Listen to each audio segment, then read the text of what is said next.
أعوذ بالله من الشيطان الرجيم. بسم الله الرحمن الرحيم. ألف لام ميم. ذلك الكتاب لا ريب فيه هدى للمتقين الذين يؤمنون بالغيب ويقيمون الصلاة ومما رزقناهم ينفقون والذين يؤمنون بما أنزل إليك وما أنزل من قبلك وبالآخرة هم يوقنون أولئك على هدى من ربهم وأولئك هم المفلحون. إن الذين كفروا سواء عليهم أأنذرتهم أم لم تنذرهم لا يؤمنون ختم الله على قلوبهم وعلى سمعهم وعلى أبصارهم غشاوة ولهم عذاب عظيم. ومن الناس من يقول آمنا بالله وباليوم الآخر وما هم بمؤمنين يخادعون الله والذين آمنوا وما يخدعون إلا أنفسهم وما يشعرون في قلوبهم مرض فزادهم الله مرضا ولهم عذاب أليم بما كانوا يكذبون. وإذا قيل لهم لا تفسدوا في الأرض قالوا إنما نحن مصلحون ألا إنهم هم المفسدون ولكن لا يشعرون. وإذا قيل لهم آمنوا كما آمن الناس قالوا أنؤمن كما آمن السفهاء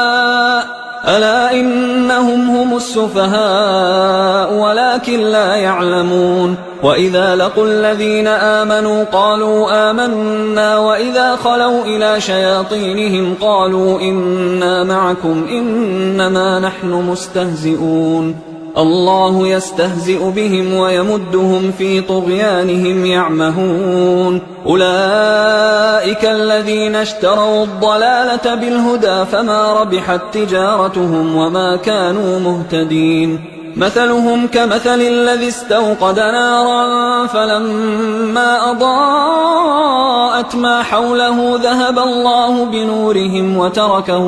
وتركهم في ظلمات لا يبصرون صم بكم عمي فهم لا يرجعون. أو كصيب من السماء فيه ظلمات ورعد وبرق يجعلون أصابعهم في آذانهم من الصواعق حذر الموت والله محيط بالكافرين. يكاد البرق يخطف أبصارهم كلما أضاء لهم مشوا فيه وإذا أظلم عليهم قاموا ولو شاء الله لذهب بسمعهم وأبصارهم إن الله على كل شيء قدير. يا أيها الناس اعبدوا ربكم الذي خلقكم والذين من قبلكم لعلكم تتقون الذي جعل لكم الأرض فراشا والسماء بناء وأنزل من السماء ماء فأخرج به من الثمرات رزقا لكم فلا تجعلوا لله أندادا وأنتم تعلمون. وإن كنتم في ريب مما نزلنا على عبدنا فأتوا بسورة من مثله وادعوا شهداءكم من دون الله إن كنتم صادقين فإن لم تفعلوا ولن تفعلوا فاتقوا النار التي وقودها الناس والحجارة أعدت للكافرين. وبشر الذين آمنوا وعملوا الصالحات أن لهم جنات تجري من تحتها الأنهار كلما رزقوا منها من ثمرة رزقا قالوا هذا الذي رزقنا من قبل وأتوا به متشابها ولهم فيها أزواج مطهرة وهم فيها خالدون. إن الله لا يستحيي أن يضرب مثلا ما بعوضة فما فأما الذين آمنوا فيعلمون أنه الحق من ربهم، وأما الذين كفروا فيقولون ماذا أراد الله بهذا مثلا يضل به كثيرا ويهدي به كثيرا، وما يضل به إلا الفاسقين الذين ينقضون عهد الله من بعد ميثاقه ويقطعون ما أمر الله به أن يوصل ويفسدون في الأرض، أولئك هم الخاسرون. كيف تكفرون بالله وكنتم أمواتا فأحياكم ثم يميتكم ثم يحييكم ثم إليه ترجعون. هو الذي خلق لكم ما في الأرض جميعا ثم استوى إلى السماء فسواهن 7 سماوات وهو بكل شيء عليم. وإذ قال ربك للملائكة إني جاعل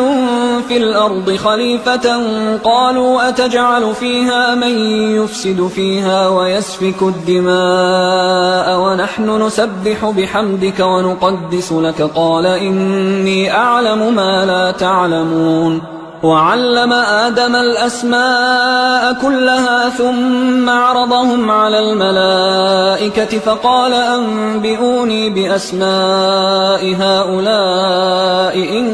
كنتم صادقين. قالوا سبحانك لا علم لنا إلا ما علمتنا إنك أنت العليم الحكيم. قال يا آدم أنبئهم بأسمائهم فلما أنبأهم بأسمائهم قال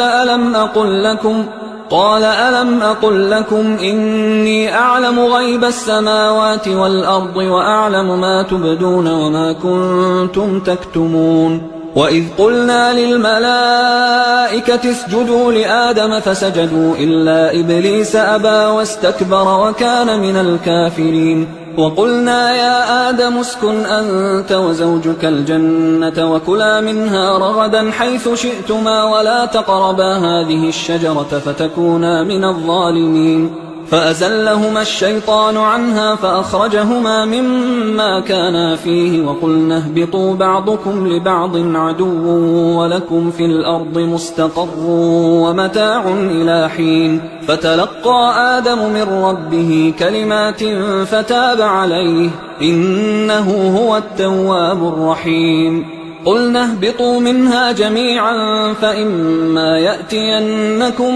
مني هدى فمن تبع هداي فلا خوف عليهم ولا هم يحزنون. والذين كفروا وكذبوا بآياتنا أولئك أصحاب النار هم فيها خالدون. يا بني إسرائيل اذكروا نعمتي التي أنعمت عليكم وأوفوا بعهدي أوف بعهدكم وإياي فارهبون. وآمنوا بما أنزلت مصدقا لما معكم ولا تكونوا أول كافر به ولا تشتروا بآياتي ثمنا قليلا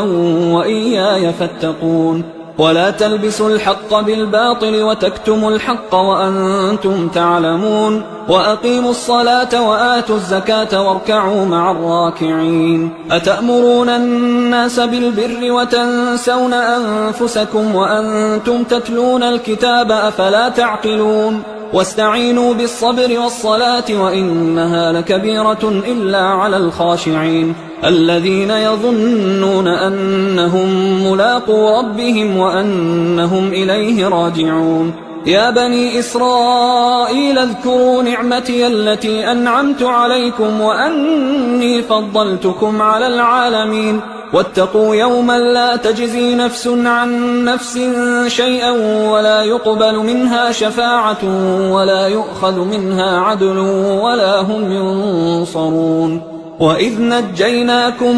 من آل فرعون يسومونكم سوء العذاب يذبحون أبناءكم ويستحيون نساءكم وفي ذلكم بلاء من ربكم عظيم. وإذ فرقنا بكم البحر فأنجيناكم وأغرقنا آل فرعون وأنتم تنظرون. وإذ واعدنا موسى 40 ليلة ثم اتخذتم العجل من بعده وأنتم ظالمون. ثم عفونا عنكم من بعد ذلك لعلكم تشكرون وإذ آتينا موسى الكتاب والفرقان لعلكم تهتدون وإذ قال موسى لقومه يا قوم إنكم ظلمتم أنفسكم باتخاذكم العجل فتوبوا إلى بارئكم فاقتلوا أنفسكم ذلكم خير لكم عند بارئكم فتاب عليكم إنه هو التواب الرحيم وإذ قلتم يا موسى لن نؤمن لك حتى نرى الله جهرة فأخذتكم الصاعقة وأنتم تنظرون ثم بعثناكم من بعد موتكم لعلكم تشكرون وظللنا عليكم الغمام وأنزلنا عليكم المن والسلوى كلوا من طيبات ما رزقناكم وما ظلمونا ولكن كانوا أنفسهم يظلمون وإذ قلنا ادخلوا هذه القرية فكلوا منها حيث شئتم رغدا وادخلوا الباب سجدا وقولوا حطة نغفر لكم خطاياكم وسنزيد المحسنين فبدل الذين ظلموا قولا غير الذي قيل لهم فأنزلنا على الذين ظلموا رجزا من السماء بما كانوا يفسقون وإذ استسقى موسى لقومه فقلنا اضرب بعصاك الحجر فانفجرت منه 12 عينا قد علم كل أناس مشربهم كلوا واشربوا من رزق الله ولا تعثوا في الأرض مفسدين وإذ قلتم يا موسى لن نصبر على طعام واحد فادع لنا ربك يخرج لنا مما تنبت الأرض من بقلها وقثائها وفومها وعدسها وبصلها قال أتستبدلون الذي هو أدنى بالذي هو خير اهبطوا مصرا فإن لكم ما سألتم وضربت عليهم الذلة والمسكنة وباءوا بغضب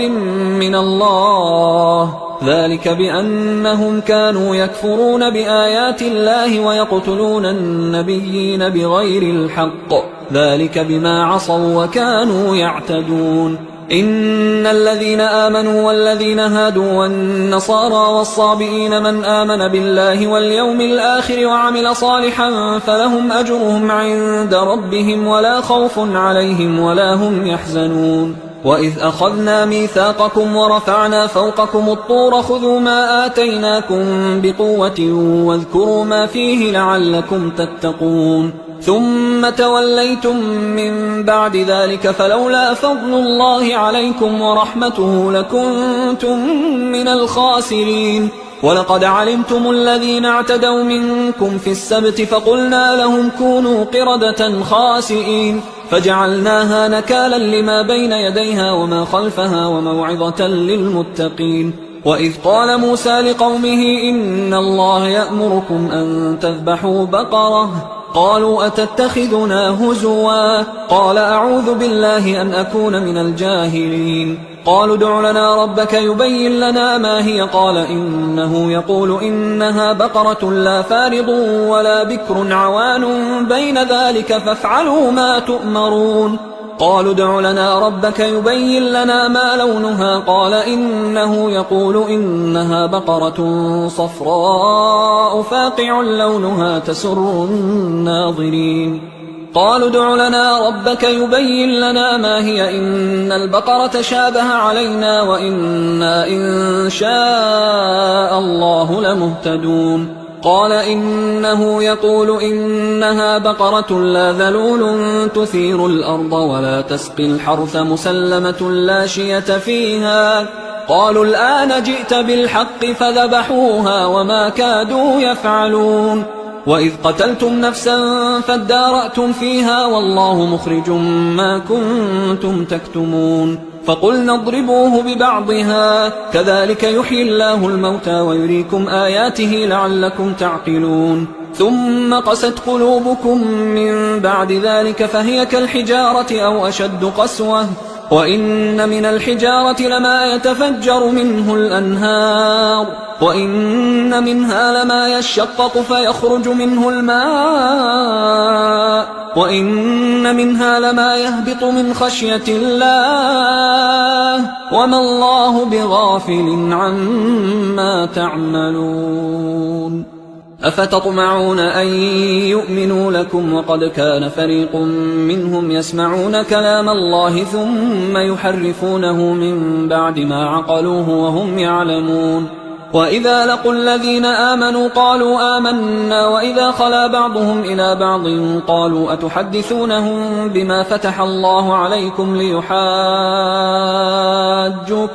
به عند ربكم أفلا تعقلون أولا يعلمون أن الله يعلم ما يسرون وما يعلنون ومنهم أميون لا يعلمون الكتاب إلا أماني وإنهم إلا يظنون فويل للذين يكتبون الكتاب بأيديهم ثم يقولون هذا من عند الله ليشتروا به ثمنا قليلا فويل لهم مما كتبت أيديهم وويل لهم مما يكسبون وقالوا لن تمسنا النار إلا أياما معدودة قل أتخذتم عند الله عهدا فلن يخلف الله عهده أم تقولون على الله ما لا تعلمون بلى من كسب سيئة وأحاطت به خطيئته فأولئك أصحاب النار هم فيها خالدون والذين آمنوا وعملوا الصالحات أولئك أصحاب الجنة هم فيها خالدون وإذ أخذنا ميثاق بني إسرائيل لا تعبدون إلا الله وبالوالدين إحسانا وذي القربى واليتامى والمساكين وقولوا للناس حسنا وأقيموا الصلاة وآتوا الزكاة ثم توليتم إلا قليلا منكم وأنتم معرضون وإذ أخذنا ميثاقكم لا تسفكون دماءكم ولا تخرجون أنفسكم من دياركم ثم أقررتم وأنتم تشهدون ثم أنتم هؤلاء تقتلون أنفسكم وتخرجون فريقا منكم من ديارهم تظاهرون عليهم بالإثم والعدوان وإن يأتوكم أسارى تفادوهم وهو محرم عليكم إخراجهم أفتؤمنون ببعض الكتاب وتكفرون ببعض فما جزاء من يفعل ذلك منكم إلا خزي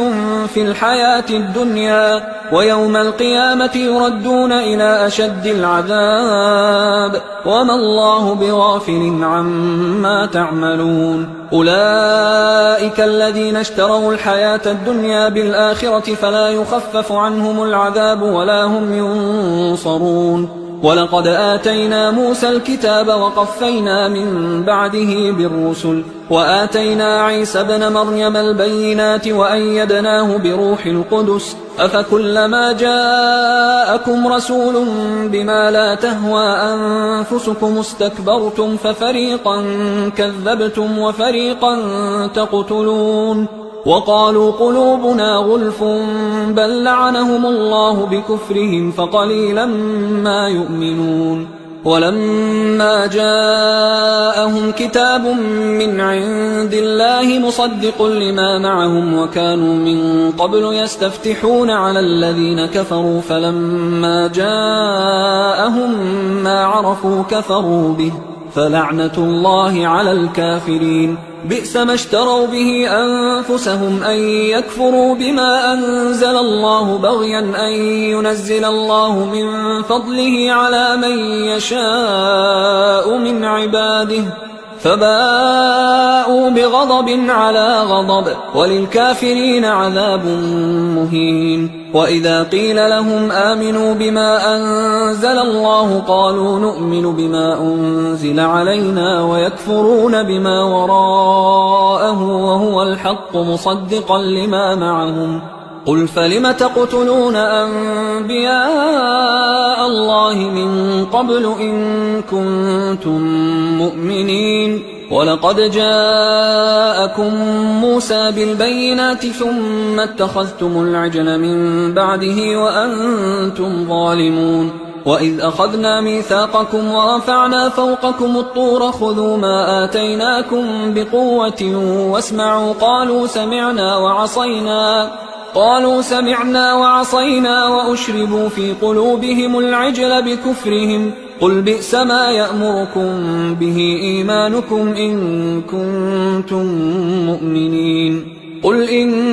كانت لكم الدار الآخرة عند الله خالصة من دون الناس فتمنوا الموت إن كنتم صادقين ولن يتمنوه أبدا بما قدمت أيديهم والله عليم بالظالمين ولتجدنهم أحرص الناس على حياة ومن الذين أشركوا يود أحدهم لو يعمر 1000 سنة وما هو بمزحزحه من العذاب أن يعمر والله بصير بما يعملون قل من كان عدوا لجبريل فإنه نزله على قلبك بإذن الله مصدقا لما بين يديه وهدى وبشرى للمؤمنين من كان عدوا لله وملائكته ورسله وجبريل وميكال فإن الله عدو للكافرين ولقد أنزلنا إليك آيات بينات وما يكفر بها إلا الفاسقون أوكلما عاهدوا عهدا نبذه فريق منهم بل أكثرهم لا يؤمنون ولما جاءهم رسول من عند الله مصدق لما معهم نبذ فريق من الذين أوتوا الكتاب كتاب الله وراء ظهورهم كأنهم لا يعلمون واتبعوا ما تتلو الشياطين على ملك سليمان وما كفر سليمان ولكن الشياطين كفروا يعلمون الناس السحر وما أنزل على الملكين ببابل هاروت وماروت وما يعلمان من أحد حتى يقولا إنما نحن فتنة فلا تكفر فيتعلمون منهما ما يفرقون به بين المرء وزوجه وما هم بضارين به من أحد إلا بإذن الله ويتعلمون ما يضرهم ولا ينفعهم ولقد علموا لمن اشتراه ما له في الآخرة من خلاق ولبئس ما شروا به أنفسهم لو كانوا يعلمون ولو أنهم آمنوا واتقوا لمثوبة من عند الله خير لو كانوا يعلمون يا أيها الذين آمنوا لا تقولوا راعنا وقولوا انظرنا واسمعوا وللكافرين عذاب أليم ما يود الذين كفروا من أهل الكتاب ولا المشركين أن ينزل عليكم من خير من ربكم والله يختص برحمته من يشاء والله ذو الفضل العظيم ما ننسخ من آية أو ننسها نأت بخير منها أو مثلها ألم تعلم أن الله على كل شيء قدير ألم تعلم أن الله له ملك السماوات والأرض وما لكم من دون الله من ولي ولا نصير أم تريدون أن تسألوا رسولكم كما سئل موسى من قبل ومن يتبدل الكفر بالإيمان فقد ضل سواء السبيل ود كثير من أهل الكتاب لو يردونكم من بعد إيمانكم كفارا حسدا من عند أنفسهم من بعد ما تبين لهم الحق فاعفوا واصفحوا حتى يأتي الله بأمره إن الله على كل شيء قدير وأقيموا الصلاة وآتوا الزكاة وما تقدموا لأنفسكم من خير تجدوه عند الله إن الله بما تعملون بصير وقالوا لن يدخل الجنة إلا من كان هودا أو نصارى تلك أمانيهم قل هاتوا برهانكم إن كنتم صادقين بلى من أسلم وجهه لله وهو محسن فله أجره عند ربه ولا خوف عليهم ولا هم يحزنون وقالت اليهود ليست النصارى على شيء وقالت النصارى ليست اليهود على شيء وهم يتلون الكتاب كذلك قال الذين لا يعلمون مثل قولهم فالله يحكم بينهم يوم القيامة فيما كانوا فيه يختلفون ومن أظلم ممن منع مساجد الله أن يذكر فيها اسمه وسعى في خرابها أولئك ما كان لهم أن يدخلوها إلا خائفين لهم في الدنيا خزي ولهم في الآخرة عذاب عظيم ولله المشرق والمغرب فأينما تولوا فثم وجه الله إن الله واسع عليم وقالوا اتخذ الله ولدا سبحانه بل له ما في السماوات والأرض كل له قانتون بديع السماوات والأرض وإذا قضى أمرا فإنما يقول له كن فيكون وقال الذين لا يعلمون لولا يكلمنا الله أو تأتينا آية كذلك قال الذين من قبلهم مثل قولهم تشابهت قلوبهم قد بينا الآيات لقوم يوقنون إنا أرسلناك بالحق بشيرا ونذيرا ولا تسأل عن أصحاب الجحيم ولن ترضى عنك اليهود ولا النصارى حتى تتبع ملتهم قل إن هدى الله هو الهدى ولئن اتبعت أهواءهم بعد الذي جاءك من العلم ما لك من الله من ولي ولا نصير الذين آتيناهم الكتاب يتلونه حق تلاوته أولئك يؤمنون به ومن يكفر به فأولئك هم الخاسرون يا بني إسرائيل اذكروا نعمتي التي أنعمت عليكم وأني فضلتكم على العالمين واتقوا يوما لا تجزي نفس عن نفس شيئا ولا يقبل منها عدل ولا تنفعها شفاعة ولا هم ينصرون وإذ ابتلى إبراهيم ربه بكلمات فأتمهن قال إني جاعلك للناس إماما قال ومن ذريتي قال لا ينال عهد الظالمين وإذ جعلنا البيت مثابة للناس وأمنا واتخذوا من مقام إبراهيم مصلى وعهدنا إلى إبراهيم وإسماعيل أن طهرا بيتي للطائفين والعاكفين والركع السجود وإذ قال إبراهيم رب اجعل هذا بلدا آمنا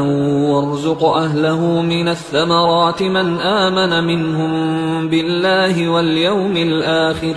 قال ومن كفر فأمتعه قليلا ثم أضطره إلى عذاب النار وبئس المصير وإذ يرفع إبراهيم القواعد من البيت وإسماعيل ربنا تقبل منا إنك أنت السميع العليم ربنا وجعلنا مسلمين لك ومن ذريتنا أمة مسلمة لك وأرنا مناسكنا وتب علينا إنك أنت التواب الرحيم ربنا وابعث فيهم رسولا منهم يتلو عليهم آياتك ويعلمهم الكتاب والحكمة ويزكيهم إنك أنت العزيز الحكيم ومن يرغب عن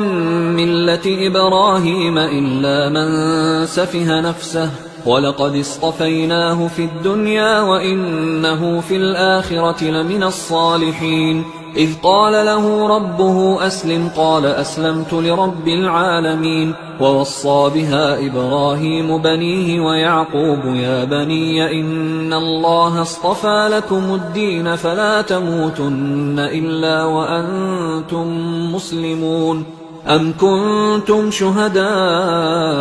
إذ حضر يعقوب الموت إذ قال لبنيه ما تعبدون من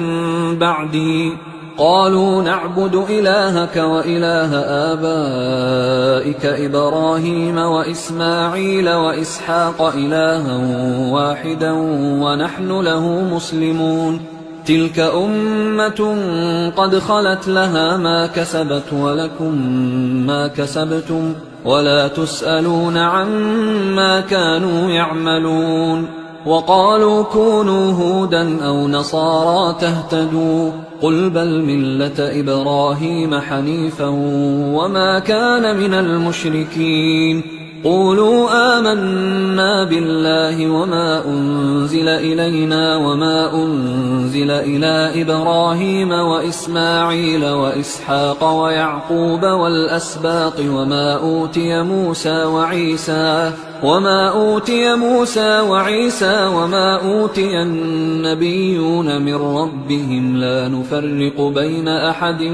منهم ونحن له مسلمون. فإن آمنوا بمثل ما آمنتم به فقد اهتدوا وإن تولوا فإنما هم في شقاق فسيكفيكهم الله وهو السميع العليم. صبغة الله ومن أحسن من الله صبغة ونحن له عابدون. قل أتحاجوننا في الله وهو ربنا وربكم ولنا أعمالنا ولكم أعمالكم ونحن له مخلصون. أم تقولون إن إبراهيم وإسماعيل وإسحاق ويعقوب والأسباط كانوا هودا أو نصارى قل أأنتم أعلم أم الله ومن أظلم ممن كتم شهادة عنده من الله وما الله بغافل عما تعملون. تلك أمة قد خلت لها ما كسبت ولكم ما كسبتم ولا تسألون عما كانوا يعملون. سيقول السفهاء من الناس ما ولاهم عن قبلتهم التي كانوا عليها قل لله المشرق والمغرب يهدي من يشاء إلى صراط مستقيم. وكذلك جعلناكم أمة وسطا لتكونوا شهداء على الناس ويكون الرسول عليكم شهيدا. وما جعلنا القبلة التي كنت عليها إلا لنعلم من يتبع الرسول ممن ينقلب على عقبيه وإن كانت لكبيرة إلا على الذين هدى الله وما كان الله ليضيع إيمانكم إن الله بالناس لرؤوف رحيم. قد نرى تقلب وجهك في السماء فلنولينك قبلة ترضاها فول وجهك شطر المسجد الحرام وحيث ما كنتم فولوا وجوهكم شطره وإن الذين أوتوا الكتاب ليعلمون أنه الحق من ربهم وما الله بغافل عما يعملون. ولئن أتيت الذين أوتوا الكتاب بكل آية ما تبعوا قبلتك وما أنت بتابع قبلتهم وما بعضهم بتابع قبلة بعض ولئن اتبعت أهواءهم من بعد ما جاءك من العلم إنك إذا لمن الظالمين. الذين آتيناهم الكتاب يعرفونه كما يعرفون أبناءهم وإن فريقا منهم ليكتمون الحق وهم يعلمون الحق من ربك فلا تكونن من الممترين ولكل وجهة هو موليها فاستبقوا الخيرات أينما تكونوا يأت بكم الله جميعا إن الله على كل شيء قدير ومن حيث خرجت فول وجهك شطر المسجد الحرام وإنه للحق من ربك وما الله بغافل عما تعملون ومن حيث خرجت فول وجهك شطر المسجد الحرام وحيث ما كنتم فولوا وجوهكم شطره لئلا يكون للناس عليكم حجة إلا الذين ظلموا منهم فلا تخشوهم واخشوني ولأتم نعمتي عليكم ولعلكم تهتدون كما أرسلنا فيكم رسولا منكم يتلو عليكم آياتنا ويزكيكم ويعلمكم الكتاب والحكمة ويعلمكم ما لم تكونوا تعلمون فاذكروني أذكركم واشكروا لي ولا تكفرون يا أيها الذين آمنوا استعينوا بالصبر والصلاة إن الله مع الصابرين ولا تقولوا لمن يقتل في سبيل الله أموات بل أحياء ولكن لا تشعرون ولنبلونكم بشيء من الخوف والجوع ونقص من الأموال والأنفس والثمرات وبشر الصابرين الذين إذا أصابتهم مصيبة قالوا إنا لله وإنا إليه راجعون أولئك عليهم صلوات من ربهم ورحمة وأولئك هم المهتدون إن الصفا والمروة من شعائر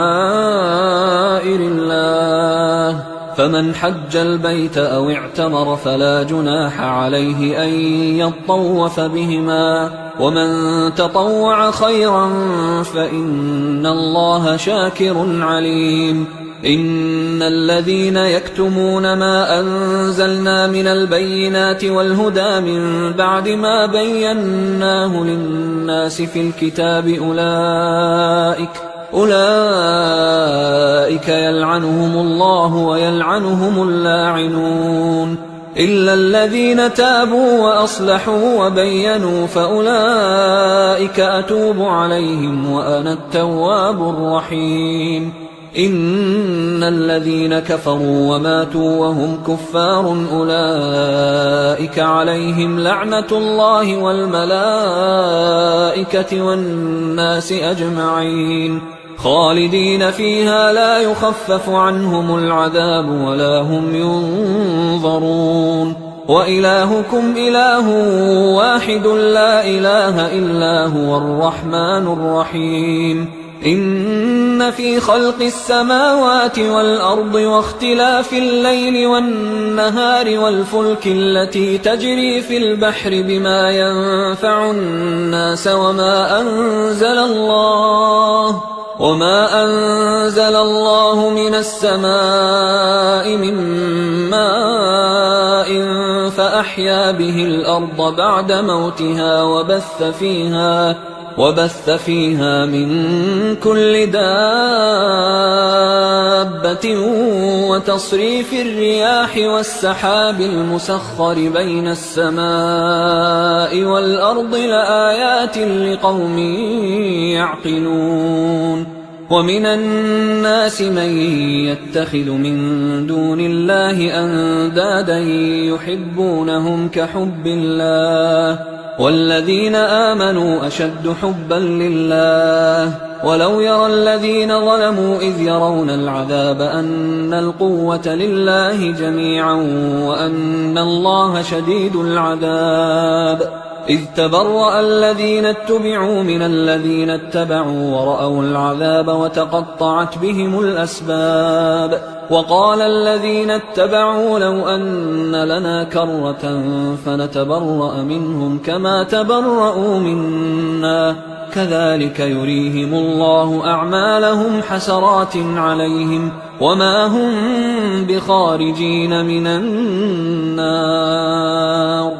يا أيها الناس كلوا مما في الأرض حلالا طيبا ولا تتبعوا خطوات الشيطان إنه لكم عدو مبين إنما يأمركم بالسوء والفحشاء وأن تقولوا على الله ما لا تعلمون وإذا قيل لهم اتبعوا ما أنزل الله قالوا بل نتبع ما ألفينا عليه آباءنا أولو كان آباؤهم لا يعقلون شيئا ولا يهتدون ومثل الذين كفروا كمثل الذي ينعق بما لا يسمع إلا دعاء ونداء صم بكم عمي فهم لا يعقلون يا أيها الذين آمنوا كلوا من طيبات ما رزقناكم واشكروا لله إن كنتم إياه تعبدون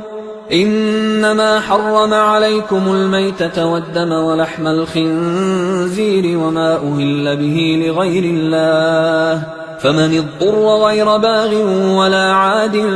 فلا إثم عليه إن الله غفور رحيم إن الذين يكتمون ما أنزل الله من الكتاب ويشترون به ثمنا قليلا أولئك ما يأكلون في بطونهم إلا النار ولا يكلمهم الله يوم القيامة ولا يزكيهم ولهم عذاب أليم أولئك الذين اشتروا الضلالة بالهدى والعذاب بالمغفرة فما أصبرهم على النار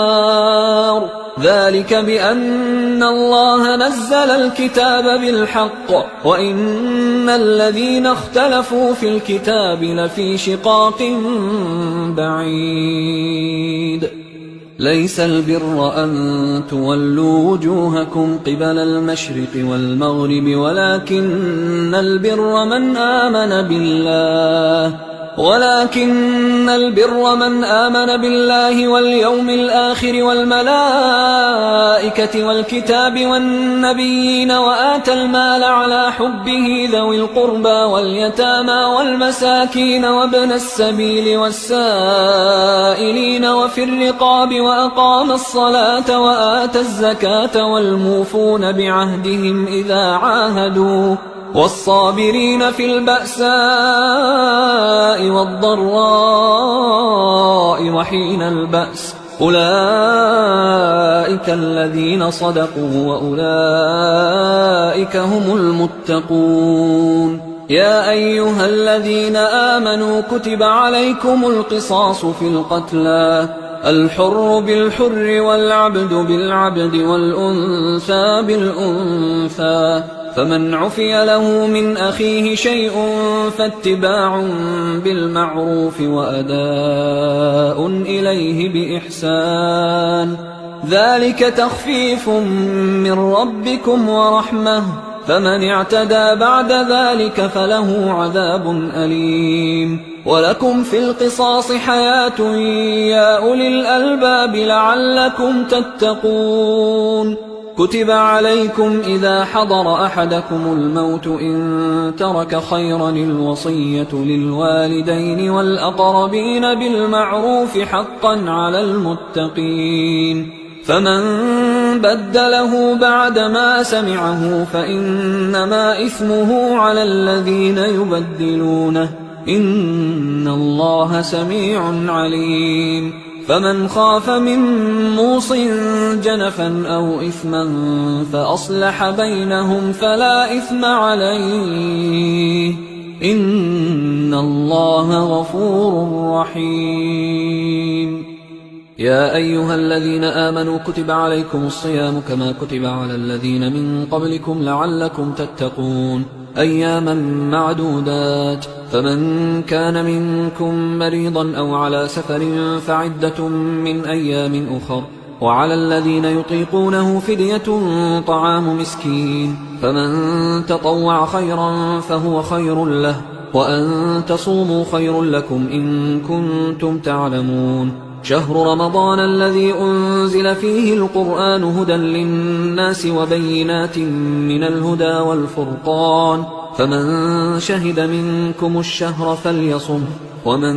كان مريضا أو على سفر فعدة من أيام أخر، يريد الله بكم اليسر ولا يريد بكم العسر ولتكملوا العدة ولتكبروا الله على ما هداكم ولعلكم تشكرون. وإذا سألك عبادي عني فإني قريب أجيب دعوة الداع إذا دعان، فليستجيبوا لي وليؤمنوا بي لعلهم يرشدون. أحل لكم ليلة الصيام الرفث إلى نسائكم هن لباس لكم وأنتم لباس لهن، علم الله أنكم كنتم تختانون أنفسكم فتاب عليكم وعفى عنكم، فالآن باشروهن وابتغوا ما كتب الله لكم، وكلوا واشربوا حتى يتبين لكم الخيط الأبيض من الخيط الأسود من الفجر، ثم أتموا الصيام إلى الليل، ولا تباشروهن وأنتم عاكفون في المساجد، تلك حدود الله فلا تقربوها، كذلك يبين الله آياته للناس لعلهم يتقون. ولا تأكلوا أموالكم بينكم بالباطل وتدلوا بها إلى الحكام لتأكلوا فريقا من أموال الناس بالإثم وأنتم تعلمون. يسألونك عن الأهلة قل هي مواقيت للناس والحج، وليس البر بأن تأتوا البيوت من ظهورها ولكن البر من اتقى، وأتوا البيوت من أبوابها واتقوا الله لعلكم تفلحون. وقاتلوا في سبيل الله الذين يقاتلونكم ولا تعتدوا إن الله لا يحب المعتدين. وَاقْتُلُوهُمْ حَيْثُ ثَقِفْتُمُوهُمْ وَأَخْرِجُوهُمْ مِنْ حَيْثُ أَخْرَجُوكُمْ وَالْفِتْنَةُ أَشَدُّ مِنَ الْقَتْلِ وَلَا تُقَاتِلُوهُمْ عِندَ الْمَسْجِدِ الْحَرَامِ حَتَّى يُقَاتِلُوكُمْ فِيهِ فَإِنْ قَاتَلُوكُمْ فَاقْتُلُوهُمْ كَذَلِكَ جَزَاءُ الْكَافِرِينَ فَإِنِ انْتَهَوْا فَإِنَّ اللَّهَ غَفُورٌ رَحِيمٌ. وقاتلوهم حتى لا تكون فتنة ويكون الدين لله، فإن انتهوا فلا عدوان إلا على الظالمين. الشهر الحرام بالشهر الحرام والحرمات قصاص، فمن اعتدى عليكم فاعتدوا عليه بمثل ما اعتدى عليكم، واتقوا الله واعلموا أن الله مع المتقين. وأنفقوا في سبيل الله ولا تلقوا بأيديكم إلى التهلكة وأحسنوا إن الله يحب المحسنين. وأتموا الحج والعمرة لله، فإن أحصرتم فما استيسر من الهدي، ولا تحلقوا رؤوسكم حتى يبلغ الهدي محله، فمن كان منكم مريضا أو به أذى من رأسه ففدية من صيام أو صدقة أو نسك، فإذا أمنتم فمن تمتع بالعمرة إلى الحج فما استيسر من الهدي، فمن لم يجد فصيام 3 أيام في الحج و7 إذا رجعتم، تلك 10 كاملة، ذلك لمن لم يكن أهله حاضر المسجد الحرام. واتقوا الله واعلموا أن الله شديد العقاب. الحج أشهر معلومات، فمن فرض فيهن الحج فلا رفث ولا فسوق ولا جدال في الحج، وما تفعلوا من خير يعلمه الله، وتزودوا فإن خير الزاد التقوى واتقون يا أولي الألباب. ليس عليكم جناح أن تبتغوا فضلا من ربكم، فإذا أفضتم من عرفات فاذكروا الله عند المشعر الحرام واذكروه كما هداكم وإن كنتم من قبله لمن الضالين. ثم أفيضوا من حيث أفاض الناس واستغفروا الله إن الله غفور رحيم. فإذا قضيتم مناسككم فاذكروا الله كذكركم آباءكم أو أشد ذكرا. فمن الناس من يقول ربنا آتنا في الدنيا وما له في الآخرة من خلاق، ومنهم من يقول ربنا آتنا في الدنيا حسنة وفي الآخرة حسنة وقنا عذاب النار. أولئك لهم نصيب مما كسبوا والله سريع الحساب. واذكروا الله في أيام معدودات، فمن تعجل في يومين فلا إثم عليه ومن تأخر فلا إثم عليه لمن اتقى. واتقوا الله واعلموا أنكم إليه تحشرون. ومن الناس من يعجبك قوله في الحياة الدنيا ويشهد الله على ما في قلبه وهو ألد الخصام. وإذا تولى سعى في الأرض ليفسد فيها ويهلك الحرث والنسل والله لا يحب الفساد. وإذا قيل له اتق الله أخذته العزة بالإثم فحسبه جهنم ولبئس المهاد. ومن الناس من يشري نفسه ابتغاء مرضات الله والله رؤوف بالعباد. يا أيها الذين آمنوا ادخلوا في السلم كافة ولا تتبعوا خطوات الشيطان إنه لكم عدو مبين. فإن زللتم من بعد ما جاءتكم البينات فاعلموا أن الله عزيز حكيم. هل ينظرون إلا أن يأتيهم الله في ظلل من الغمام والملائكة وقضي الأمر وإلى الله ترجع الأمور. سل بني إسرائيل كم آتيناهم من آية بينة ومن يبدل نعمة الله من بعد ما جاءته فإن الله شديد العقاب. زين للذين كفروا الحياة الدنيا ويسخرون من الذين آمنوا والذين اتقوا فوقهم يوم القيامة والله يرزق من يشاء بغير حساب. كان الناس أمة واحدة فبعث الله النبيين مبشرين ومنذرين وأنزل معهم الكتاب بالحق ليحكم بين الناس فيما اختلفوا فيه وما اختلف فيه إلا الذين أوتوه من بعد ما جاءتهم البينات بغيا بينهم فهدى الله الذين آمنوا لما اختلفوا فيه من الحق بإذنه والله يهدي من يشاء إلى صراط مستقيم. أم حسبتم أن تدخلوا الجنة ولما يأتكم مثل الذين خلوا من قبلكم مستهم البأساء والضراء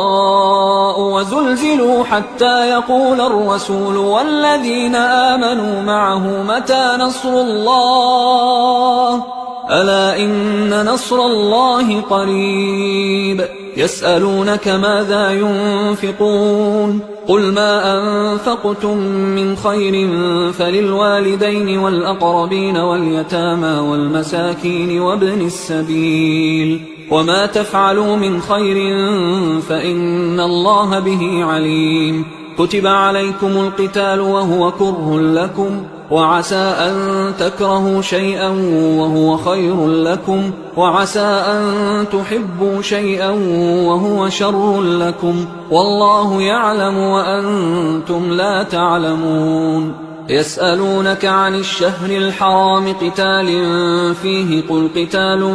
فيه كبير وصد عن سبيل الله وكفر به والمسجد الحرام وإخراج أهله منه أكبر عند الله والفتنة أكبر من القتل ولا يزالون يقاتلونكم حتى يردوكم عن دينكم إن استطاعوا ومن يرتدد منكم عن دينه فيمت وهو كافر فأولئك حبطت أعمالهم في الدنيا والآخرة وأولئك أصحاب النار هم فيها خالدون إن الذين آمنوا والذين هاجروا وجاهدوا في سبيل الله أولئك يرجون رحمة الله والله غفور رحيم يسألونك عن الخمر والميسر قل فيهما إثم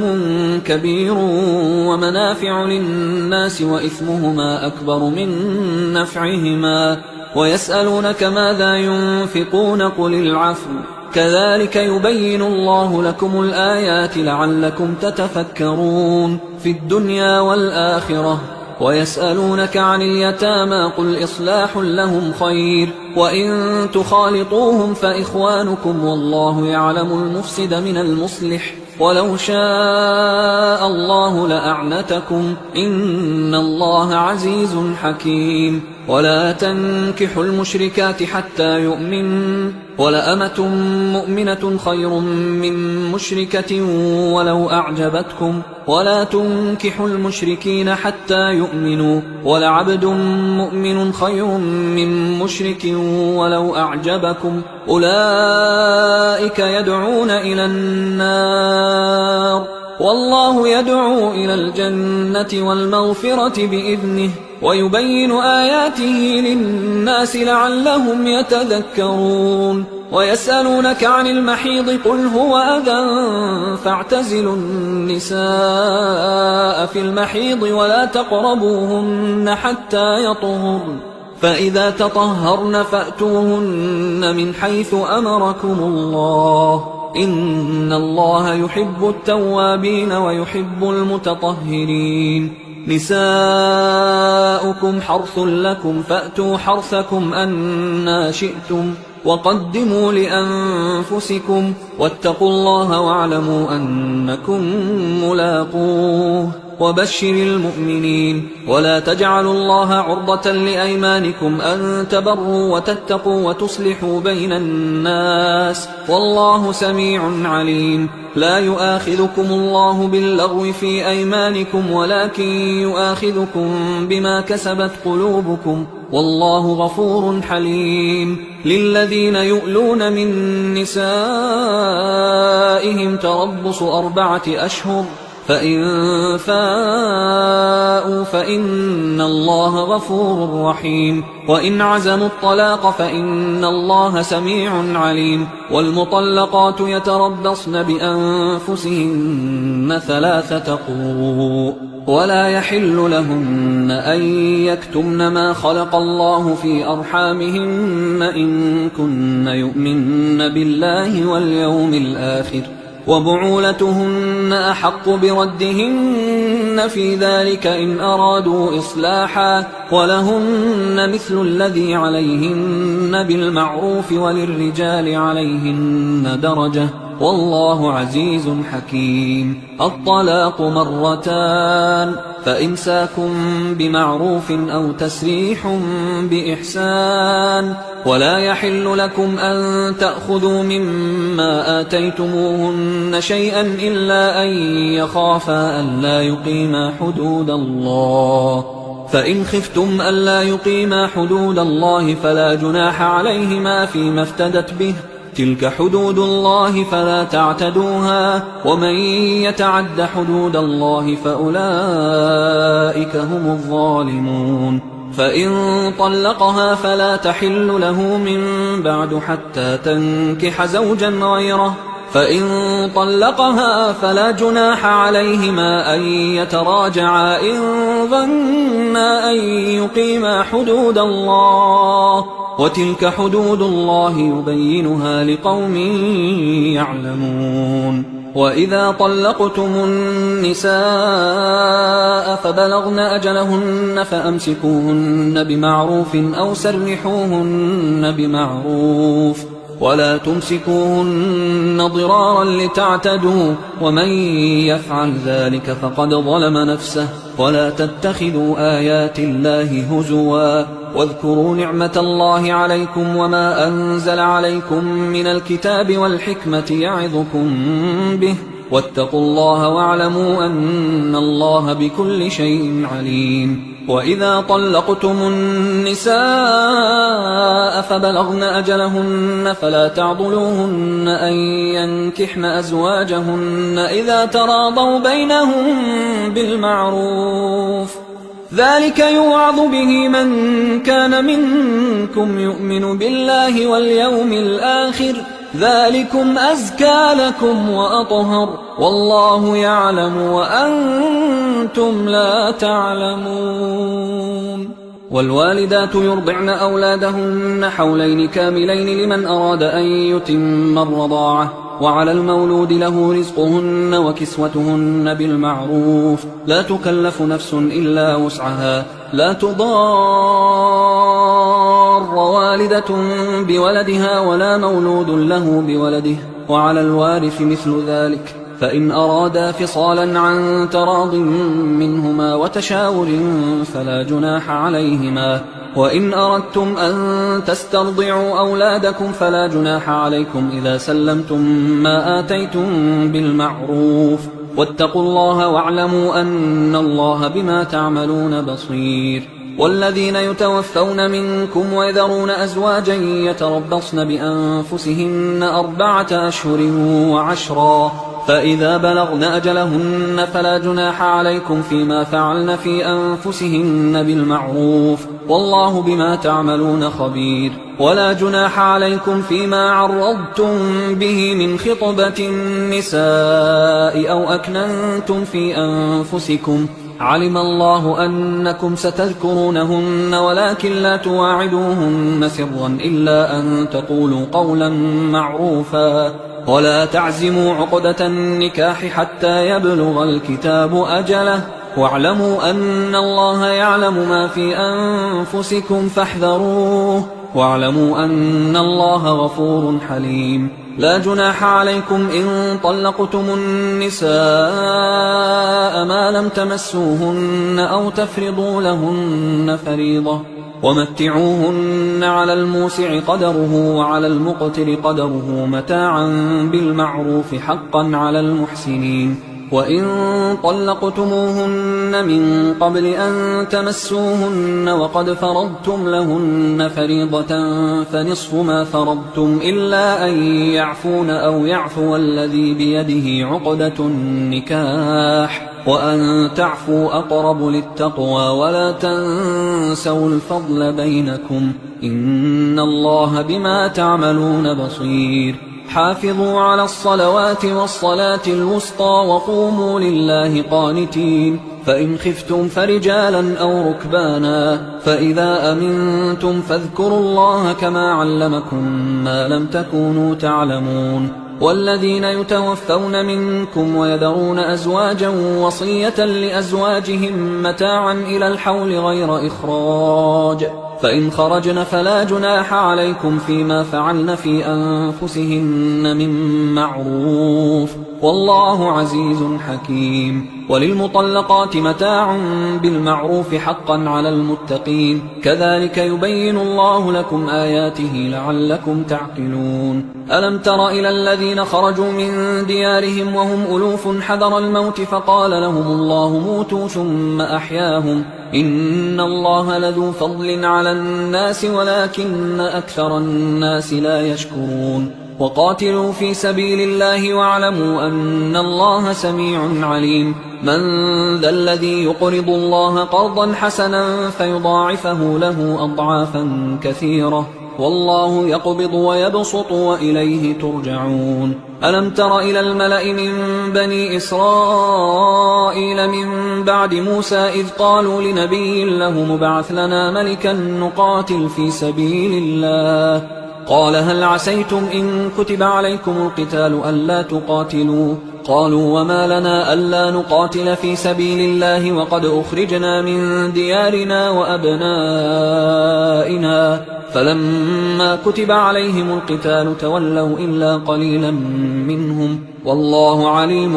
بالظالمين وقال لهم نبيهم إن الله قد بعث لكم طالوت ملكا قالوا أنى يكون له الملك علينا ونحن أحق بالملك منه ولم يؤت سعة من المال قال إن الله اصطفاه عليكم وزاده بسطة في العلم والجسم والله يؤتي ملكه من يشاء والله واسع عليم وقال لهم نبيهم إن آية ملكه أن يأتيكم التابوت فيه سكينة من ربكم وبقية مما ترك آل موسى وآل هارون تحمله الملائكة إن في ذلك لآية لكم إن كنتم مؤمنين فلما فصل طالوت بالجنود قال إن الله مبتليكم بنهر فمن شرب منه فليس مني ومن لم يطعمه فإنه مني إلا من اغترف غرفة بيده فشربوا منه إلا قليلا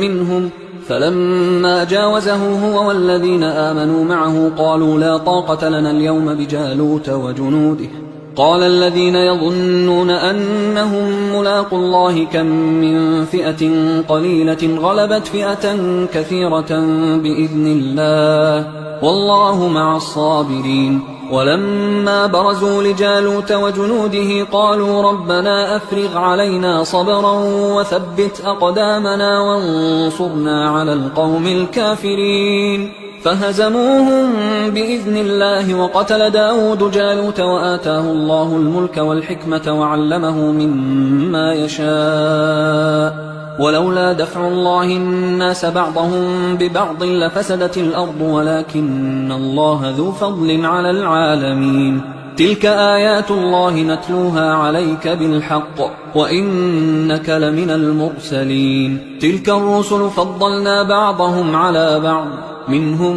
من كلم الله ورفع بعضهم درجات وآتينا عيسى ابن مريم البينات وأيدناه بروح القدس ولو شاء الله ما اقتتل الذين من بعدهم من بعد ما جاءتهم البينات ولكن اختلفوا فمنهم من آمن ومنهم من كفر ولو شاء الله ما اقتتلوا ولكن الله يفعل ما يريد يا أيها الذين آمنوا أنفقوا مما رزقناكم من قبل أن يأتي يوم لا بيع فيه ولا خلة ولا شفاعة والكافرون هم الظالمون الله لا إله إلا هو الحي القيوم لا تأخذه سنة ولا نوم له ما في السماوات وما في الأرض من ذا الذي يشفع عنده إلا بإذنه يعلم ما بين أيديهم وما خلفهم ولا يحيطون بشيء من علمه إلا بما شاء وسع كرسيه السماوات والأرض ولا يؤوده حفظهما وهو العلي العظيم لا إكراه في الدين قد تبين الرشد من الغي فمن يكفر بالطاغوت ويؤمن بالله فقد استمسك بالعروة الوثقى لا انفصام لها والله سميع عليم الله ولي الذين آمنوا يخرجهم من الظلمات إلى النور والذين كفروا أولياؤهم الطاغوت يخرجونهم من النور إلى الظلمات أولئك أصحاب النار هم فيها خالدون ألم تر إلى الذي حاج إبراهيم في ربه أن آتاه الله الملك إذ قال إبراهيم ربي الذي يحيي ويميت قال أنا أحيي وأميت قال إبراهيم فإن الله يأتي بالشمس من المشرق فأت بها من المغرب فبهت الذي كفر والله لا يهدي القوم الظالمين أو كالذي مر على قرية وهي خاوية على عروشها قال أنى يحيي هذه الله بعد موتها فأماته الله 100 عام ثم بعثه قال كم لبثت قال لبثت يوما أو بعض يوم قال بل لبثت 100 عام فانظر إلى طعامك وشرابك لم يتسنه وانظر إلى حمارك ولنجعلك آية للناس وانظر إلى العظام كيف ننشزها ثم نكسوها لحما فلما تبين له قال أعلم أن الله على كل شيء قدير وإذ قال إبراهيم رب أرني كيف تحيي الموتى قال أولم تؤمن قال بلى ولكن ليطمئن قلبي قال فخذ 4 من الطير فصرهن إليك ثم اجعل على كل جبل منهن جزءا ثم ادعهن يأتينك سعيا واعلم أن الله عزيز حكيم مثل الذين ينفقون أموالهم في سبيل الله كمثل حبة أنبتت 7 سنابل في كل سنبلة 100 حبة والله يضاعف لمن يشاء والله واسع عليم الذين ينفقون أموالهم في سبيل الله ثم لا يتبعون ما أنفقوا منا ولا أذى لهم أجرهم عند ربهم ولا خوف عليهم ولا هم يحزنون قول معروف ومغفرة خير من صدقة يتبعها أذى والله غني حليم يا أيها الذين آمنوا لا تبطلوا صدقاتكم بالمن والأذى كالذي ينفق ماله رئاء الناس ولا يؤمن بالله واليوم الآخر فمثله كمثل صفوان عليه تراب فأصابه وابل فتركه صلدا لا يقدرون على شيء مما كسبوا والله لا يهدي القوم الكافرين ومثل الذين ينفقون أموالهم ابتغاء مرضات الله وتثبيتا من أنفسهم كمثل جنة بربوة أصابها وابل فآتت أكلها ضعفين فإن لم يصبها وابل فطل والله بما تعملون بصير أيود أحدكم أن تكون له جنة من نخيل وأعناب تجري من تحتها الأنهار له فيها من كل الثمرات وأصابه الكبر وله ذرية ضعفاء فأصابها إعصار فيه نار فاحترقت كذلك يبين الله لكم الآيات لعلكم تتفكرون يا أيها الذين آمنوا أنفقوا من طيبات ما كسبتم ومما أخرجنا لكم من الأرض ولا تيمموا الخبيث منه تنفقون ولستم بآخذيه إلا أن تغمضوا فيه واعلموا أن الله غني حميد الشيطان يعدكم الفقر ويأمركم بالفحشاء والله يعدكم مغفرة منه وفضلا والله واسع عليم يؤتي الحكمة من يشاء ومن يؤت الحكمة فقد أوتي خيرا كثيرا وما يذكر إلا أولو الألباب وما أنفقتم من نفقة أو نذرتم من نذر فإن الله يعلمه وما للظالمين من أنصار إن تبدوا الصدقات فنعما هي وإن تخفوها وتؤتوها الفقراء فهو خير لكم ويكفر عنكم من سيئاتكم والله بما تعملون خبير ليس عليك هداهم ولكن الله يهدي من يشاء وما تنفقوا من خير فلأنفسكم وما تنفقون إلا ابتغاء وجه الله وما تنفقوا من خير يوفى إليكم وأنتم لا تظلمون للفقراء الذين أحصروا في سبيل الله لا يستطيعون ضربا في الأرض يحسبهم الجاهل أغنياء من التعفف تعرفهم بسيماهم لا يسألون الناس إلحافا وما تنفقوا من خير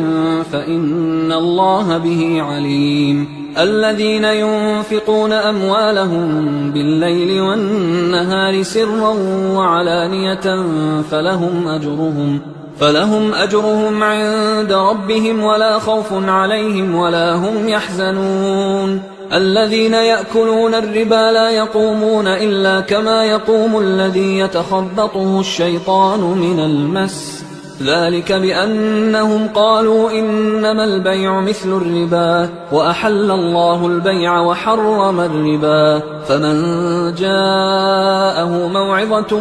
من ربه فانتهى فله ما سلف وأمره إلى الله ومن عاد فأولئك أصحاب النار هم فيها خالدون يمحق الله الربا ويربي الصدقات والله لا يحب كل كفار أثيم إن الذين آمنوا وعملوا الصالحات وأقاموا الصلاة وآتوا الزكاة لهم أجرهم عند ربهم ولا خوف عليهم ولا هم يحزنون يا أيها الذين آمنوا اتقوا الله وذروا ما بقي من الربا إن كنتم مؤمنين فإن لم تفعلوا فأذنوا بحرب من الله ورسوله وإن تبتم فلكم رؤوس أموالكم لا تظلمون ولا تظلمون وإن كان ذو عسرة فنظرة إلى ميسرة وأن تصدقوا خير لكم إن كنتم تعلمون واتقوا يوما ترجعون فيه إلى الله ثم توفى كل نفس ما كسبت وهم لا يظلمون يا أيها الذين آمنوا إذا تداينتم بدين إلى أجل مسمى فاكتبوه وليكتب بينكم كاتب بالعدل ولا يأب كاتب أن يكتب كما علمه الله فليكتب وليملل الذي عليه الحق وليتق الله ربه ولا يبخس منه شيئا فإن كان الذي عليه الحق سفيها أو ضعيفا أو لا يستطيع أن يمله فليملل وليه بالعدل واستشهدوا شهيدين من رجالكم فإن لم يكونا رجلين فرجل وامرأتان ممن ترضون من الشهداء أن تضل إحداهما فتذكر إحداهما الأخرى ولا يأبى الشهداء إذا ما دعوا ولا تسأموا أن تكتبوه صغيرا أو كبيرا إلى أجله ذلكم أقسط عند الله وأقوم للشهادة وأدنى أن لا ترتابوا إلا أن تكون تجارة حاضرة تديرونها بينكم فليس عليكم جناح ألا تكتبوها وأشهدوا إذا تبايعتم ولا يضار كاتب ولا شهيد وإن تفعلوا فإنه فسوق بكم واتقوا الله ويعلمكم الله والله بكل شيء عليم وإن كنتم على سفر ولم تجدوا كاتبا فرهان مقبوضة، فإن أمن بعضكم بعضا فليؤدي الذي ائتمن أمانته وليتق الله ربه ولا تكتموا الشهادة، ومن يكتمها فإنه آثم قلبه والله بما تعملون عليم. لله ما في السماوات وما في الأرض، وإن تبدوا ما في أنفسكم أو تخفوه يحاسبكم به الله فيغفر لمن يشاء ويعذب من يشاء والله على كل شيء قدير. آمن الرسول بما أنزل إليه من ربه والمؤمنون كل آمن بالله وملائكته وكتبه ورسله لا نفرق بين أحد من رسله وقالوا سمعنا وأطعنا غفرانك ربنا وإليك المصير. لا يكلف الله نفسا إلا وسعها، لها ما كسبت وعليها ما اكتسبت. ربنا لا تؤاخذنا إن نسينا أو أخطأنا، ربنا ولا تحمل علينا إصرا كما حملته على الذين من قبلنا، ربنا ولا تحملنا ما لا طاقة لنا به واعف عنا واغفر لنا وارحمنا أنت مولانا فانصرنا على القوم الكافرين. أعوذ بالله من الشيطان الرجيم. بسم الله الرحمن الرحيم. ياسين والقرآن الحكيم إنك لمن المرسلين على صراط مستقيم. تنزيل العزيز الرحيم لتنذر قوما ما أنذر آباؤهم فهم غافلون. لقد حق القول على أكثرهم فهم لا يؤمنون. إنا جعلنا في أعناقهم أغلالا فهي إلى الأذقان فهم مقمحون. وجعلنا من بين أيديهم سدا ومن خلفهم سدا فأغشيناهم فهم لا يبصرون. وسواء عليهم أنذرتهم أم لم تنذرهم لا يؤمنون. إنما تنذر من اتبع الذكر وخشي الرحمن بالغيب فبشره بمغفرة وأجر كريم. إنا نحن نحيي الموتى ونكتب ما قدموا وآثارهم وكل شيء أحصيناه في إمام مبين. واضرب لهم مثلا أصحاب القرية إذ جاءها المرسلون إذ أرسلنا إليهم 2 فكذبوهما فعززنا بثالث فقالوا إنا إليكم مرسلون. قالوا ما أنتم إلا بشر مثلنا وما أنزل الرحمن من شيء إن أنتم إلا تكذبون. قالوا ربنا يعلم إنا إليكم لمرسلون وما علينا إلا البلاغ المبين. قالوا إنا تطيرنا بكم لئن لم تنتهوا لنرجمنكم وليمسنكم منا عذاب أليم. قالوا طائركم معكم أئن ذكرتم بل أنتم قوم مسرفون. وجاء من أقصى المدينة رجل يسعى قال يا قوم اتبعوا المرسلين اتبعوا من لا يسألكم أجرا وهم مهتدون. وما لي لا أعبد الذي فطرني وإليه ترجعون. أأتخذ من دونه آلهة إن يردني الرحمن بضر لا تغن عني شفاعتهم شيئا ولا ينقذون إني إذا لفي ضلال مبين إني آمنت بربكم فاسمعون قيل ادخل الجنة قال يا ليت قومي يعلمون بما غفر لي ربي وجعلني من المكرمين وما أنزلنا على قومه من بعده من جود من السماء وما كنا منزلين إن كانت إلا صيحة واحدة فإذا هم خامدون يا حسرة على العباد ما يأتيهم من رسول إلا كانوا به يستهزئون ألم يروا كم أهلكنا قبلهم من القرون أنهم إليهم لا يرجعون وإن كل لما جميع لدينا محضرون وآية لهم الأرض الميتة أحييناها وأخرجنا منها حبا فمنه يأكلون وجعلنا فيها جنات من نخيل وأعناب وفجرنا فيها من العيون ليأكلوا من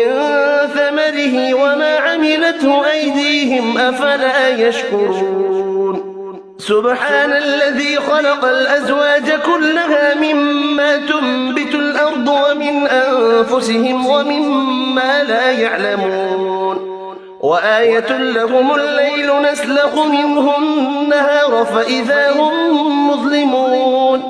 والشمس تجري لمستقر لها ذلك تقدير العزيز العليم والقمر قدرناه منازل حتى عاد كالعرجون القديم لا الشمس ينبغي لها أن تدرك القمر ولا الليل سابق النهار وكل في فلك يسبحون وآية لهم أنا حملنا ذريتهم في الفلك المشحون وخلقنا لهم من مثله ما يركبون وإن نشأ نغرقهم فلا صريخ لهم ولا هم ينقذون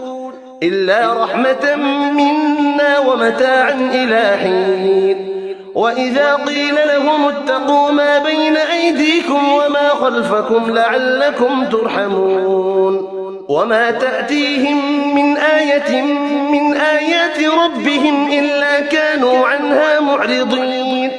وإذا قيل لهم أنفقوا مما رزقكم الله قال الذين كفروا للذين آمنوا أنطعم من لو يشاء الله أطعمه إن أنتم إلا في ضلال مبين ويقولون متى هذا الوعد إن كنتم صادقين ما ينظرون إلا صيحة واحدة تأخذهم وهم يخصمون فلا يستطيعون توصية ولا إلى أهلهم يرجعون ونفخ في الصور فإذا هم من الأجداث إلى ربهم ينسلون قالوا يا ويلنا من بعثنا من مرقدنا هذا ما وعد الرحمن وصدق المرسلون إن كانت إلا صيحة واحدة فإذا هم جميع لدينا محضرون فاليوم لا تظلم نفس شيئا ولا تجزون إلا ما كنتم تعملون إن أصحاب الجنة اليوم في شغل فاكهون هم وأزواجهم في ظلال على الأرائك متكئون لهم فيها فاكهة ولهم ما يدعون سلام قولا من رب رحيم وامتازوا اليوم أيها المجرمون ألم أعهد إليكم يا بني آدم ألا تعبدوا الشيطان إنه لكم عدو مبين وأن اعبدوني هذا صراط مستقيم ولقد أضل منكم جبلا كثيرا أفلم تكونوا تعقلون هذه جهنم التي كنتم توعدون اصلوها اليوم بما كنتم تكفرون اليوم نختم على أفواههم وتكلمنا أيديهم وتشهد أرجلهم بما كانوا يكسبون ولو نشاء لطمسنا على أعينهم فاستبقوا الصراط فأنى يبصرون ولو نشاء لمسخناهم على مكانتهم فما استطاعوا مضيا ولا يرجعون ومن نعمره ننكسه في الخلق أفلا يعقلون وما علمناه الشعر وما ينبغي له إن هو إلا ذكر وقرآن مبين لينذر من كان حيا ويحق القول على الكافرين أولم يروا أنا خلقنا لهم مما عملت أيدينا أنعاما فهم لها مالكون وذللناها لهم فمنها ركوبهم ومنها يأكلون ولهم فيها منافع ومشارب أفلا يشكرون واتخذوا من دون الله آلهة لعلهم ينصرون لا يستطيعون نصرهم وهم لهم جند محضرون فلا يحزنك قولهم إنا نعلم ما يسرون وما يعلنون أولم ير الإنسان أنا خلقناه من نطفة فإذا هو خصيم مبين وضرب لنا مثلا ونسي خلقه قال من يحيي العظام وهي رميم قل يحييها الذي أنشأها أول مرة وهو بكل خلق عليم الذي جعل لكم من الشجر الأخضر نارا فإذا أنتم منه توقدون أوليس الذي خلق السماوات والأرض بقادر على أن يخلق مثلهم بلى وهو الخلاق العليم إنما أمره إذا أراد شيئا أن يقول له كن فيكون فسبحان الذي الرحمن علم القرآن خلق الإنسان علمه البيان الشمس والقمر بحسبان والنجم والشجر يسجدان والسماء رفعها ووضع الميزان ألا تطغوا في الميزان وأقيموا الوزن بالقسط ولا تخسروا الميزان والأرض وضعها للأنام فيها فاكهة والنخل ذات الأكمام والحب ذو العصف والريحان فبأي آلاء ربكما تكذبان خلق الإنسان من صلصال كالفخار وخلق الجان من مارج من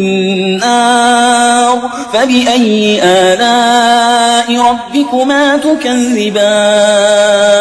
رب المشرقين ورب المغربين فبأي آلاء ربكما تكذبان مرج البحرين يلتقيان بينهما برزخ لا يبغيان فبأي آلاء ربكما تكذبان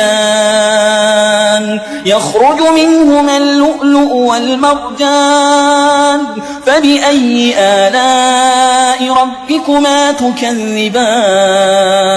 وله الجوار المنشآت في البحر كالأعلام فبأي آلاء ربكما تكذبان كل من عليها فان ويبقى وجه ربك ذو الجلال والإكرام فبأي آلاء ربكما تكذبان يسأله من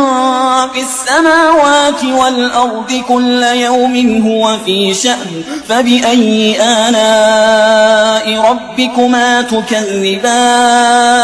سنفرغ لكم أيها الثقلان فبأي آلاء ربكما تكذبان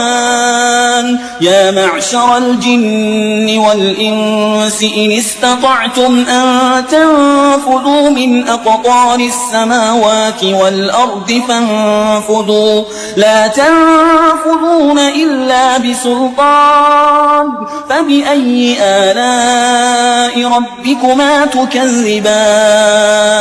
يرسل عليكما شواظ من نار ونحاس فلا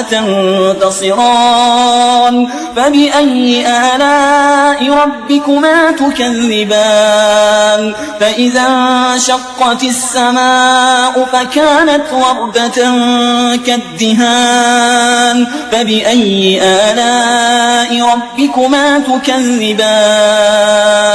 فيومئذ لا يسأل عن ذنبه إنس ولا جان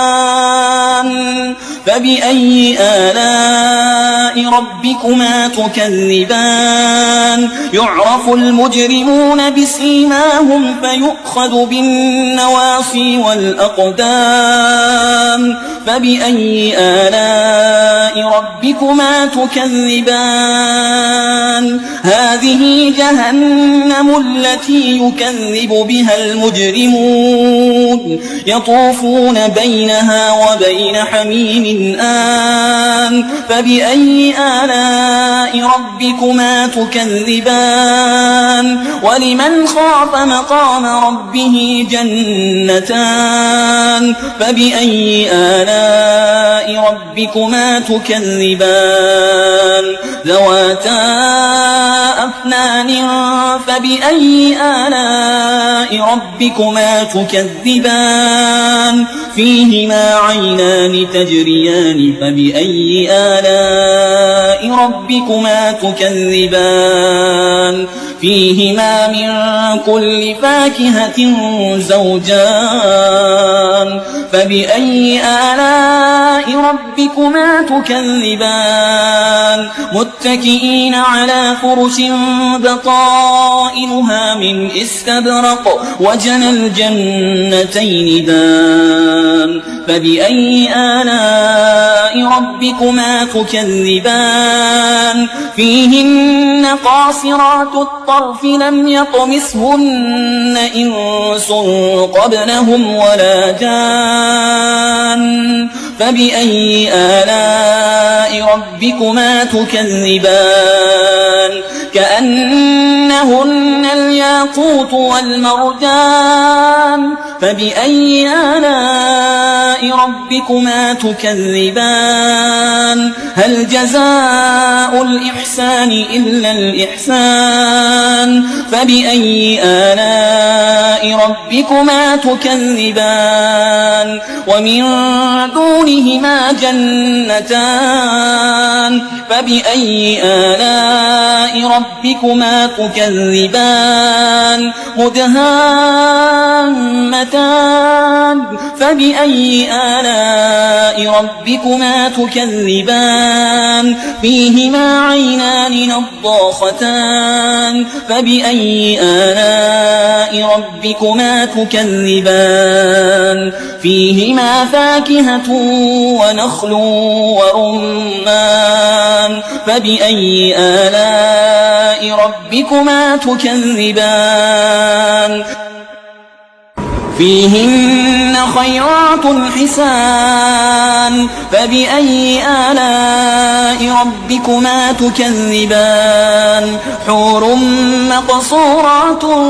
في الخيام فبأي آلاء ربكما تكذبان لم يطمثهن إنس قبلهم ولا جان فبأي آلاء ربكما تكذبان متكئين على رفرف خضر وعبقري حسان فبأي آلاء ربكما تكذبان تبارك اسم ربك ذي الجلال والإكرام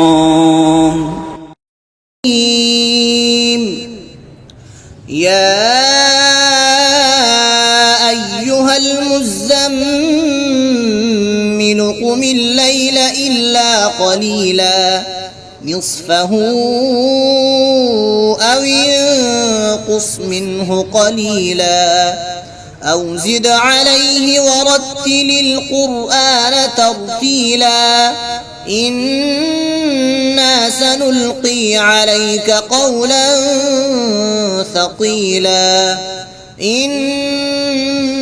ناشئة الليل هي أشد وطئا وأقوم قيلا إن لك في النهار سبحا طويلا واذكر اسم ربك وتبتل إليه تبتيلا رب المشرق والمغرب لا إله إلا هو فاتخذه وكيلا واصبر على ما يقولون واهجرهم هجرا جميلا وذرني والمكذبين أولي النعمة ومهلهم قليلا إن لدينا أنكالا وجحيما وطعاما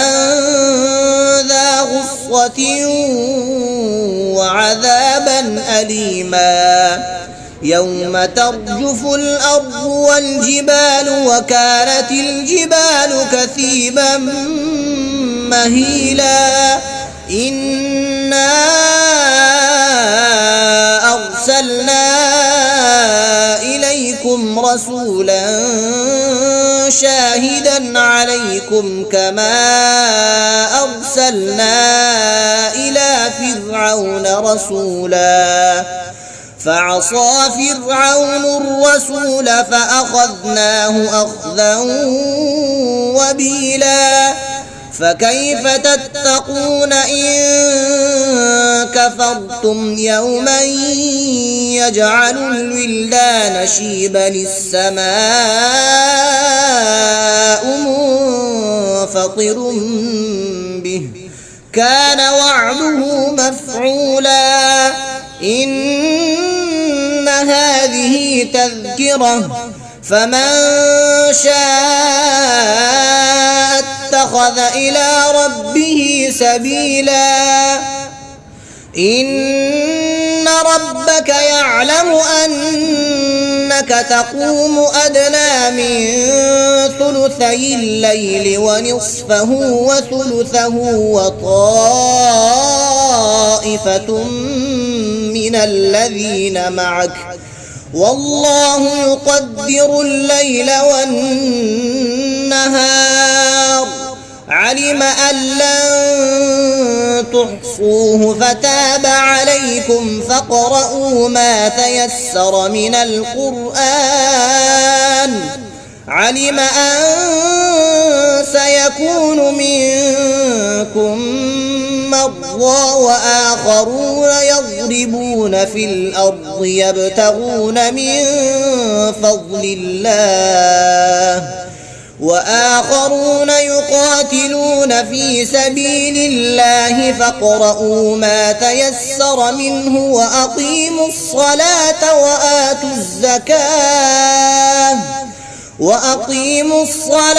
وآتوا الزكاة وأقرضوا الله قرضا حسنا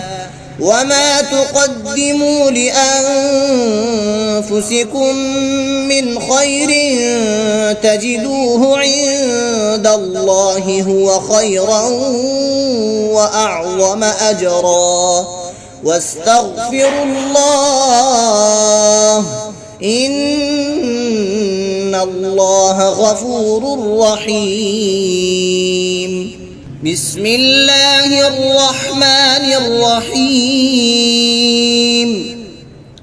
يا أيها المزمل قم الليل إلا قليلا نصفه أو انقص منه قليلا أو زد عليه ورتل القرآن ترتيلا إنا سنلقي عليك قولا ثقيلا إن ناشئة الليل هي أشد وطئا وأقوم قيلا إن لك في النهار سبحا طويلا واذكر اسم ربك وتبتل إليه تبتيلا رب المشرق والمغرب لا إله إلا هو فاتخذه وكيلا واصبر على ما يقولون واهجرهم هجرا جميلا وذرني والمكذبين أولي النعمة ومهلهم قليلا إن لدينا أنكالا وجحيما وطعاما ذا غصة وعذابا أليما يوم ترجف الأرض والجبال وكانت الجبال كثيبا مهيلا إنا أرسلنا إليكم رسولا شاهدا عليكم كما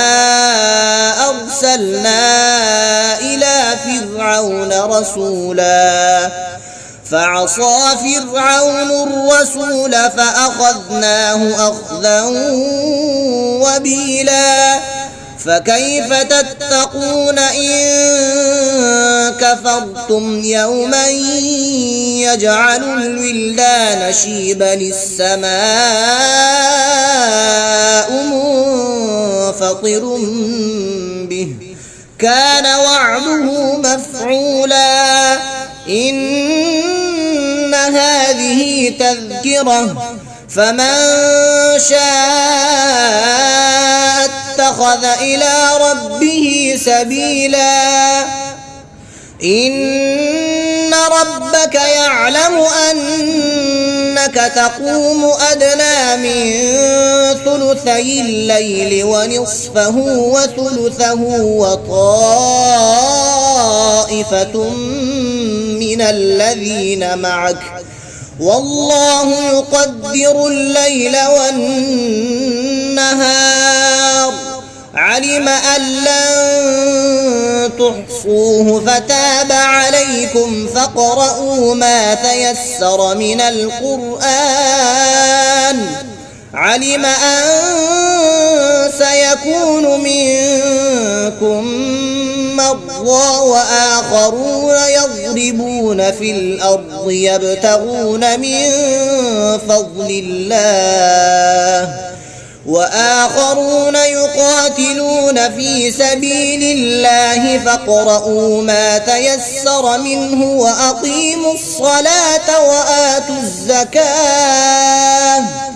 وأقيموا الصلاة وآتوا الزكاة وأقرضوا الله قرضا حسنا وما تقدموا لأنفسكم من خير تجدوه عند الله هو خيرا وأعظم أجرا واستغفروا الله إن الله غفور رحيم. بسم الله الرحمن الرحيم. تبارك الذي بيده الملك وهو على كل شيء قدير، الذي خلق الموت والحياة ليبلوكم أيكم أحسن عملا وهو العزيز الغفور، الذي خلق 7 سماوات طباقا ما ترى في خلق الرحمن من تفاوت فارجع البصر هل ترى من فطور ثم ارجع البصر كرتين ينقلب إليك البصر خاسئا وهو حسير.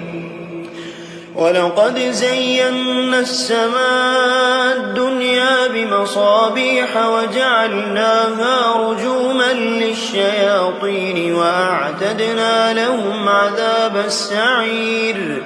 وللذين كفروا بربهم عذاب جهنم وبئس المصير. إذا ألقوا فيها سمعوا لها شهيقا وهي تفور تكاد تميز من الغيظ،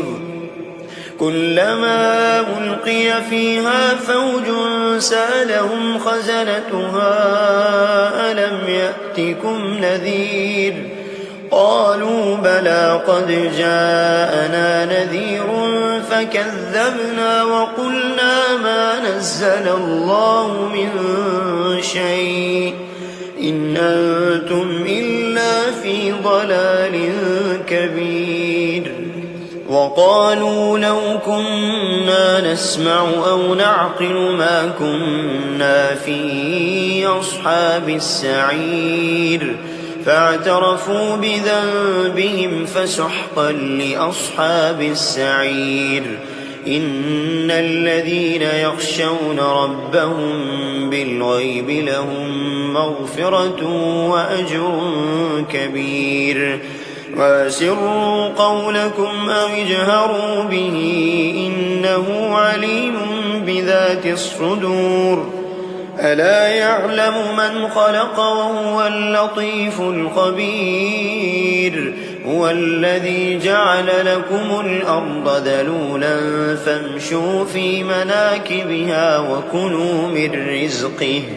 وإليه النشور. آمنتم من في السماء